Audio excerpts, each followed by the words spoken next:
We're now going to look at a method for approximately or heuristically solving the nonlinear least squares problem. There's actually many methods that can be used, so that's a whole world by itself. You can take whole courses on this. And we're going to look at one. It's called Levenberg Marquardt. We actually look at this one for a couple of reasons. Number one, it works extremely well in practice, and number two, it uses actually ideas that come immediately from this book and course. So all the ideas should be utterly clear. Okay. So here's the basic idea, and it's a very general one in applied math. So what we're going to do is we want to minimize this, something like that. Okay. So now if f here were affine, we would know how to do that. That's least squares. We just spent a lot of time on that. There would be a backslash involved in your code. Okay. So if f were affine, we can solve the least squares problem, but f is not affine. So what we're going to do is we're going to do this.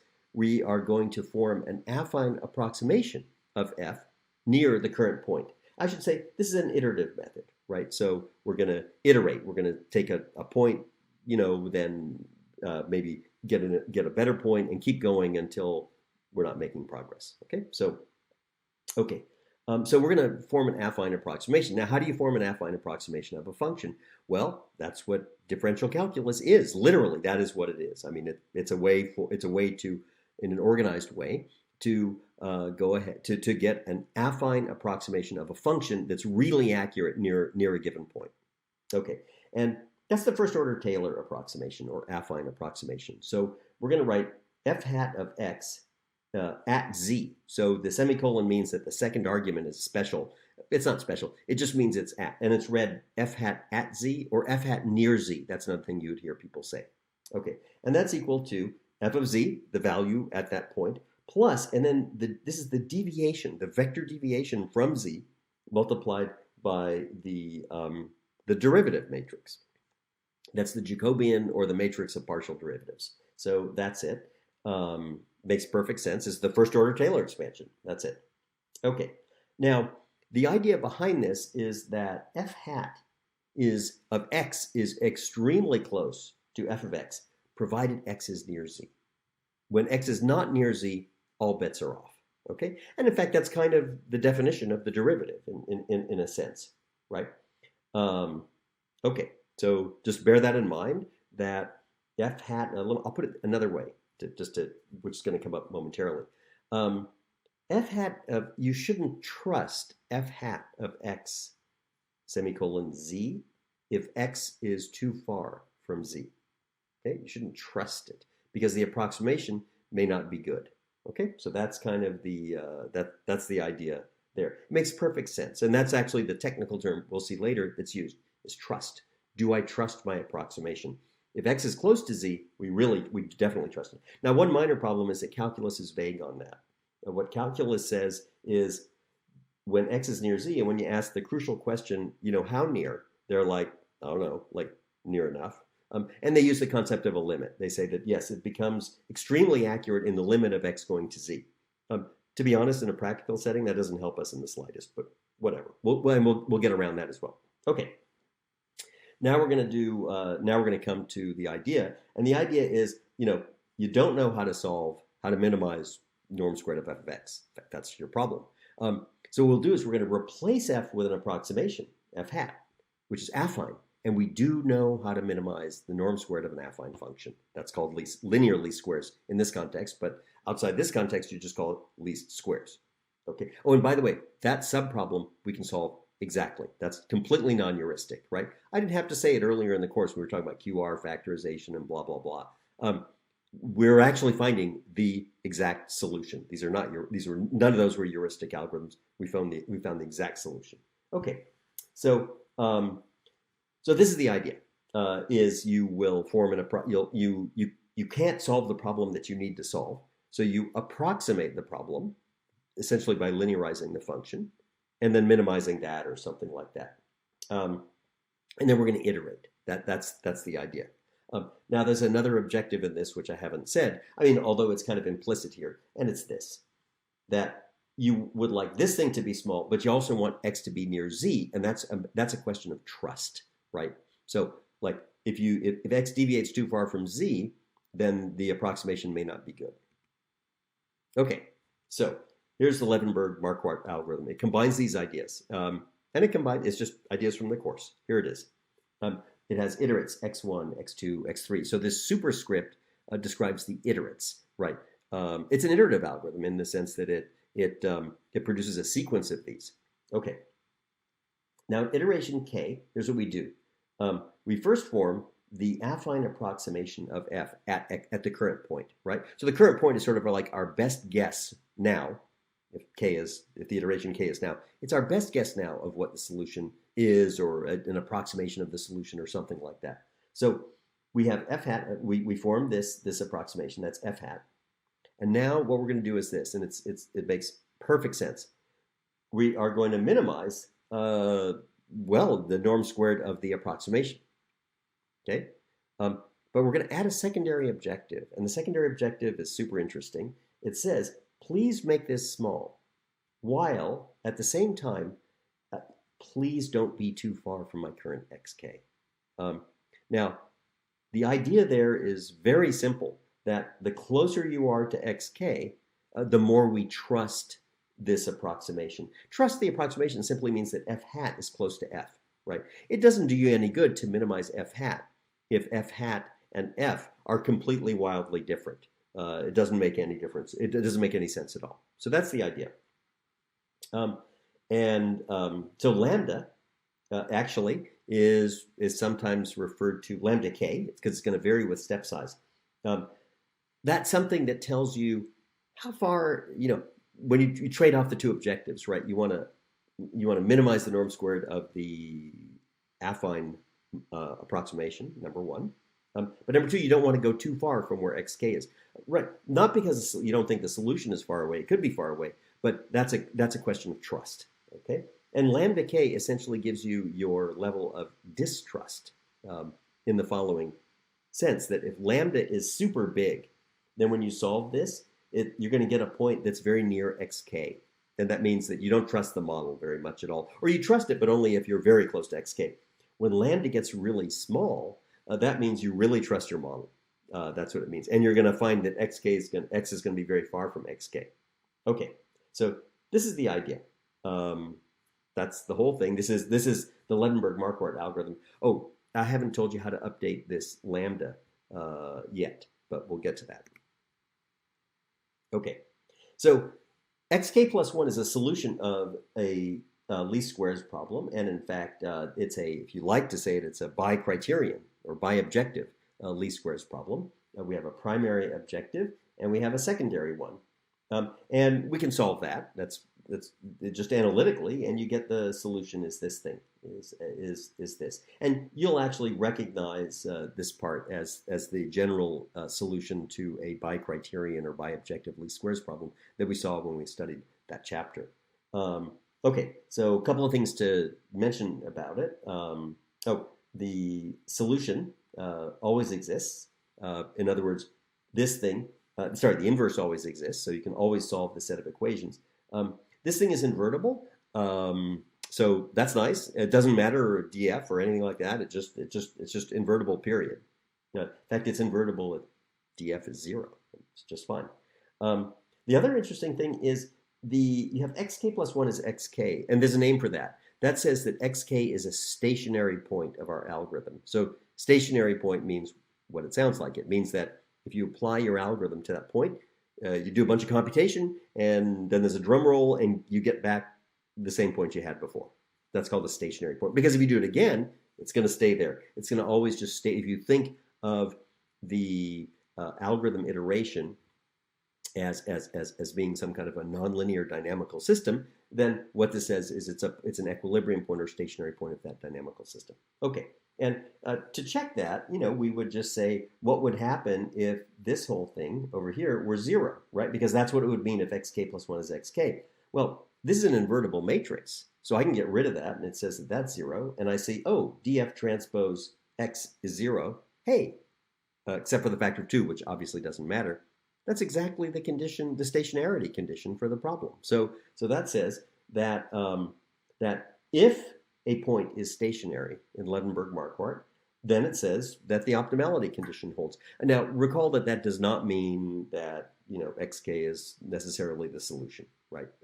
It means it's a candidate to be a solution or something like that. Frankly, no one really, depends on the application. People don't really care about that. They just want to know, have you found a good point? Good point means one with a small residual. Okay, and now I'm going to explain how to update lambda. Actually, there are many, many ways to do it. Some are more sophisticated. This is super duper simple. And it's also extremely intuitive, and it connects to the ideas we have in the class. Okay, so if lambda is too big, then here's what's going to happen. Your xk plus 1 is going to be too close to xk. Now, actually, that's fine, because it'll mean the affine approximation is very good. But the point is xk plus 1 is just a little bit away from xk, right? So, and it may take a very large number of iterations. There's nothing wrong with having lambda too big. It just means you're going to take a whole lot of iterations to get to a solution or something, to an approximate solution, I should say. Now, having lambda too small, then you can actually get into trouble. If lambda is too small, xk is going to venture too, it trusts the affine approximation too much, and it's going to choose the next point relatively far from xk. Now, if you're lucky, that's fine. But if you're unlucky, the affine approximation is poor, and you can even lead to the case where, in this case, it would be possible for the objective value at this next iterate to be higher than the current one. But that's not what we call progress. Okay, so here's the update mechanism. It says if the norm squared, that's the objective, at the k plus 1 iterate is better, that's the strict inequality. If it's better than the current objective, that means you made progress, right? And so you update the new x, you accept the new x, and you reduce lambda. And you might reduce it by 20%. It doesn't matter. It just turned out it doesn't matter, right? But you reduce it by 20%. And the reason is it means it worked, but you kind of want lambda to be as small as possible that allows you to make progress. So this you'll be a little bit more aggressive on the next step. That's this.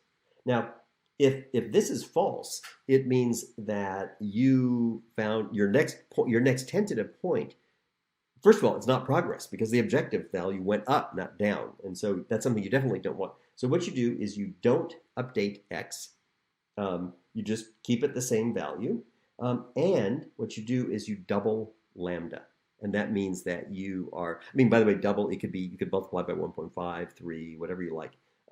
What that means is if this inequality fails to hold, that means that you did not make progress. Or, you could even have go it this way, meaning your next point is worse than your current point.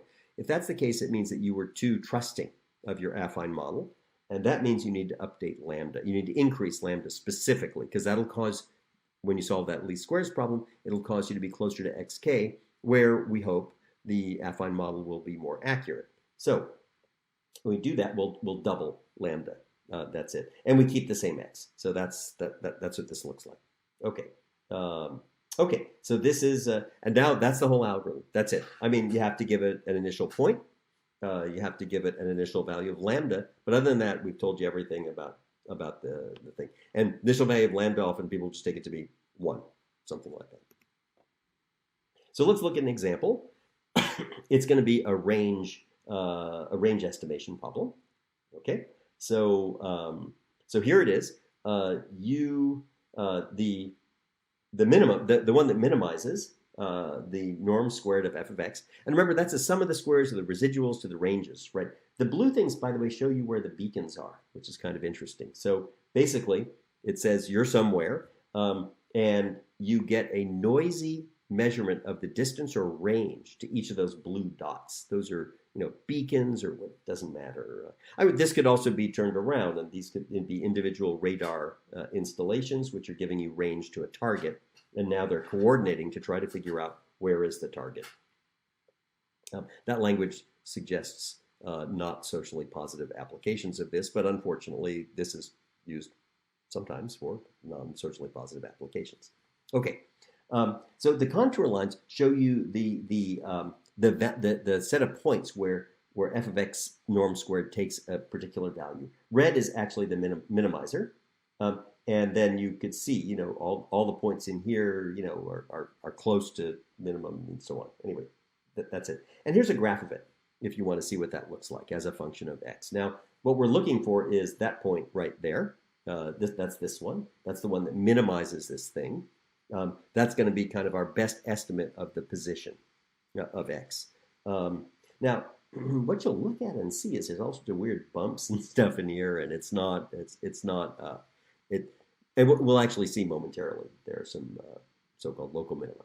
Okay, so here's the way it works, and we're showing here Levenberg Marquardt from 3 initial points. So here's like the first run of Levenberg Marquardt. We start there. I mean, who knows why? Okay, and the first step takes you here, then here, then here, then here, then here, then here, and you can see that it found what we know is actually the global minimum. Okay, global minimum means it's the one that actually minimizes the norm squared of f. Okay, here we start this one from here, and it kind of goes along here, and then it also finds the global minimum. Okay, this is interesting. Look at this. Here we started the initial thing not very far from this other point where it found the minimum. And this one kind of goes here, here, here, here, here, and then it gets stuck there.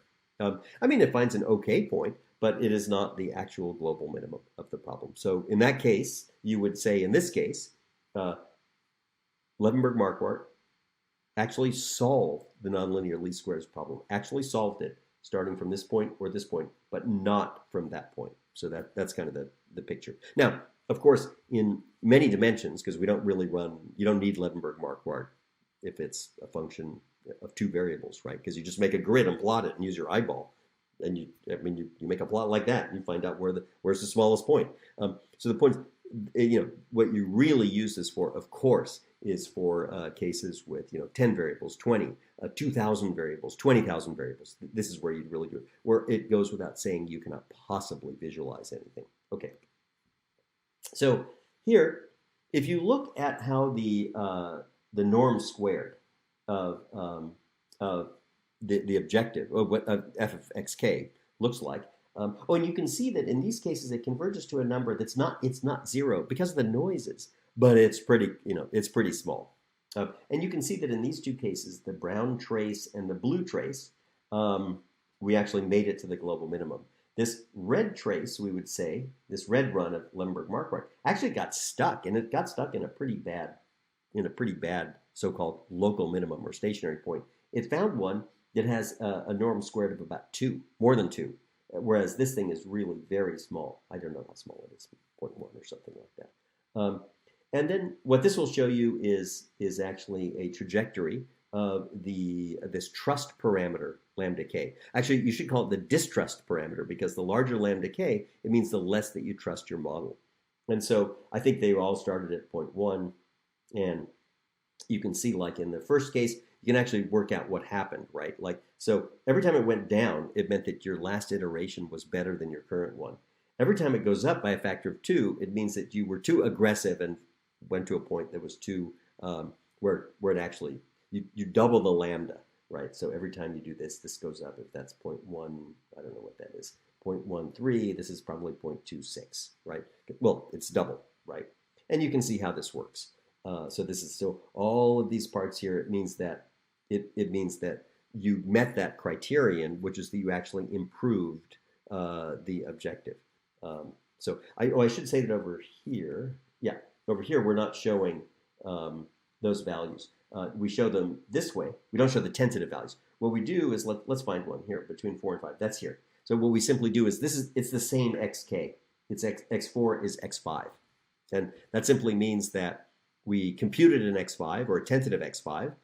Unfortunately, the objective was higher than where we were, so we did not make progress, and so we didn't accept it. And so we kept the same one. That's why this is level here, flat. And that's also corresponds to this jump up, because what it does is what we do is when you have found you've been too aggressive in updating, in trusting your affine model, what happens is you increase lambda by a factor of 2, and you keep the old x.